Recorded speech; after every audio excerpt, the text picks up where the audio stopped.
நீங்கள் பார்த்து கொண்டிருப்பது உங்கள் பப்ளு கிட்ஸ் டிவி. கதை பிடித்திருந்தால் மறக்காமல் சப்ஸ்கிரைப் பண்ணவும். சப்ஸ்கிரைப் பண்ண அனைவருக்கும் மனமார்ந்த அன்பும் நன்றியும். பிறரை நாம் துன்பப்படுத்தினால் நாமும் துன்பப்படுவோம். கதை. ஒரு காட்டில் நரி ஒன்று வசித்து வந்தது.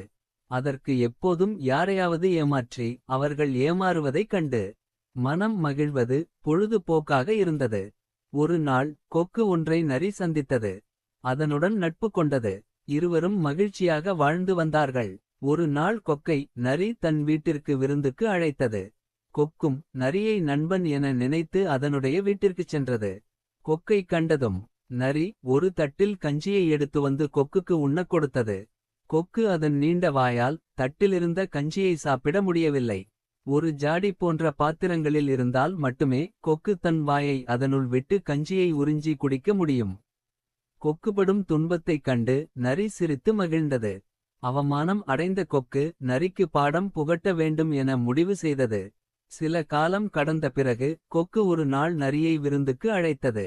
நரியும் விருந்திற்கு வந்தது. நரியை நன்கு உபசரித்த கொக்கு பிறகு ஒரு வாய் குறுகிய ஜாடியில் கஞ்சியை கொண்டு வந்து வைத்தது. கொக்கு நரியால் நாக்கால் நக்கி கஞ்சியை குடிக்க முடியவில்லை. அதைக் கண்ட கொக்கு நரியாரே, இப்பொழுது எப்படி உங்களால் கஞ்சியை குடிக்க முடியவில்லையோ அதுபோல தட்டில் இருந்தால் என்னால் குடிக்க முடியாது என தெரிந்தும் எனக்கு ஏமாற்றத்தை ஏற்படுத்தி நீங்கள் மனம் மகிழ்ந்தீர்கள். ஆனால் நான் அப்படியில்லை. உங்களுக்கு பாடம் புகட்டவே ஜாடியில் கஞ்சியை வைத்தேன் என்று கூறிவிட்டு கஞ்சியை தட்டில் ஊற்றிக் கொடுத்தது. தன்னை ஏமாற்றிய நரிக்கு கொக்கு நல்லதே செய்தது. நரி தன் செயலுக்கு வருந்தி வருத்தம் தெரிவித்துவிட்டு பிறகு மீண்டும் கஞ்சியை குடித்தது. அன்று முதல் மனம் திருந்திய நரி யாரையும் ஏமாற்றுவதில்லை. நீதி. பிறரை வஞ்சித்து அவர் படும் துன்பத்தை கண்டு மனம் மகிழக்கூடாது.